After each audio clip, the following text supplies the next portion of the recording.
Right, let's get this in one take then. Hey guys, Barney Anton here from Anton Nutrition, and today I'm going to be answering the question whether you should be having your protein shakes with milk or with water. Now, the simple answer is it depends, and that if you are having your shake pre or post training, you should probably be having them with water, and at any other time of day, it's a good idea to have it with milk. So there you are. End of video. Let's go into a little bit more detail about why that's the case. Before we go into any more detail, I just want to make it clear that this really isn't a significant issue and will have a really small impact on your dietary success. The two main things you should consider is 1, your caloric intake, and 2, your macronutrient intake.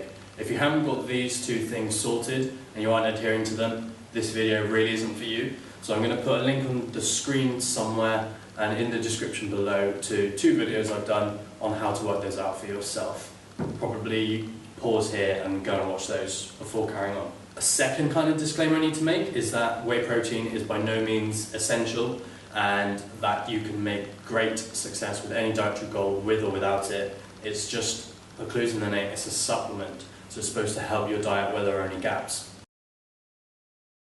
So what is whey protein? Well, it's a really good protein source. It's high in essential amino acids and branched chain amino acids, which are important for muscle growth and retaining muscle. It's also very highly ranked on the biological availability index, and that is a scale ranking our bodies, essentially our body's ability to digest, absorb and utilize a protein source. And typically food sources rank from 0 to 100 on this, with good sources like chicken breast being around 70.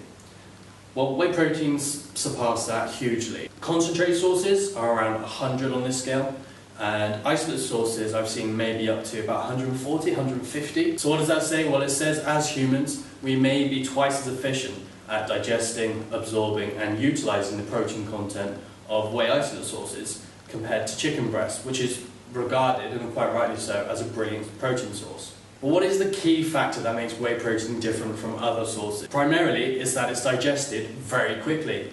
Evidence that looks at the digestion rate of whey protein with water, and I stress with water, suggests that it can be digested and readily in our bloodstream for absorption within an hour. Some suggesting a little bit more, some even suggesting a little bit sooner. So when would we require a protein source that is digested so quickly? The answer is in the post-training window. Hopefully, and I say hopefully, after a hard training session you've provided enough overload, enough volume to create stress to your muscles, and through cell signaling and other pathways, an increase in protein synthesis in your muscles occurs.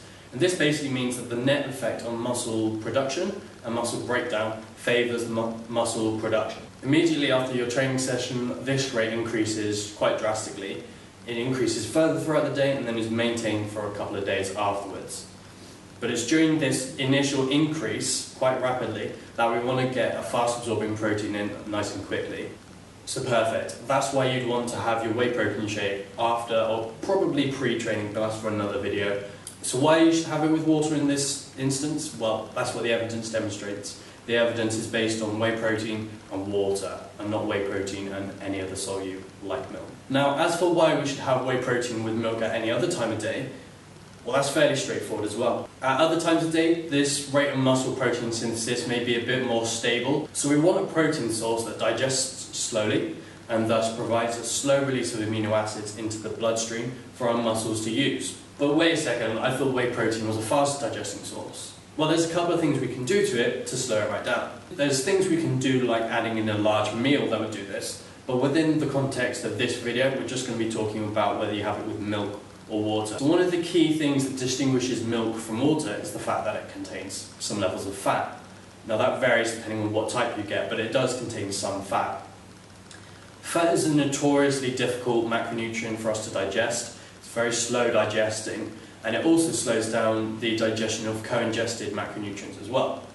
So what that means is if we consume protein alongside fat, it will slow down the rate at which whey protein is digested and can be absorbed into the bloodstream.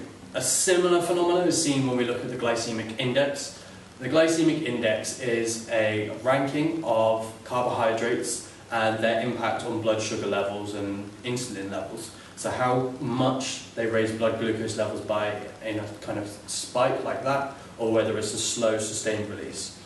This is quite similar. When you add fat to a high glycemic food, so something very sugary that would usually spike blood sugar levels, the fat has a slowing effect, so it can turn it into kind of a moderate glycemic index food.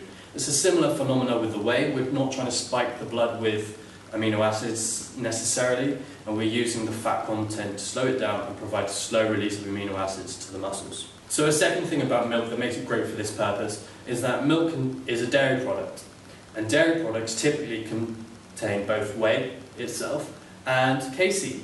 Casein is a very slow digesting protein, and you see it marketed quite frequently as like a bedtime protein source or something you have at night to provide you with a steady stream of amino acids throughout your sleep, so that you're supplying your muscle protein synthesis needs during your sleep. Similar to the way that fat slows down the digestion rate of co-ingested macronutrients, when casein is consumed alongside other protein sources, it reduces the rate at which it's digested as well. So we've got two things going on here when we consume whey protein with milk.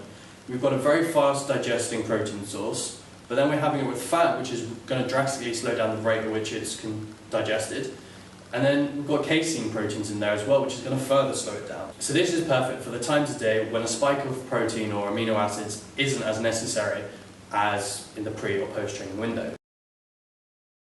So hopefully that has all made sense. There was a little bit of waffling and toing and fromming with some of the points, but that's how I could best explain my answer to that question. So again, to summarise, pre or post training, it's probably a good idea to have your protein shake with water so that you can allow that spike of amino acids to happen as quickly as possible without any speed bumps essentially. At other times of day, you don't necessarily want that spike of amino acids as quickly, so having fat and casein proteins in alongside it from milk is a great way to slow that down. Kind of my concluding point, again, is that this is such a small detail, it's not necessarily one of the first things you should consider. Equally, let's be honest, whey protein probably tastes better with milk. If you prefer it with milk, go for it. Ignore this video. As I said, it's such a small, minute detail, but I thought it was an interesting topic, so I've talked about it anyway. I've got a couple more videos I want to be talking about in the coming weeks. If you have any suggestions, feel free to pop them down below and let me know if you have any take or any input on this topic as well. Thanks for watching, guys. Peace!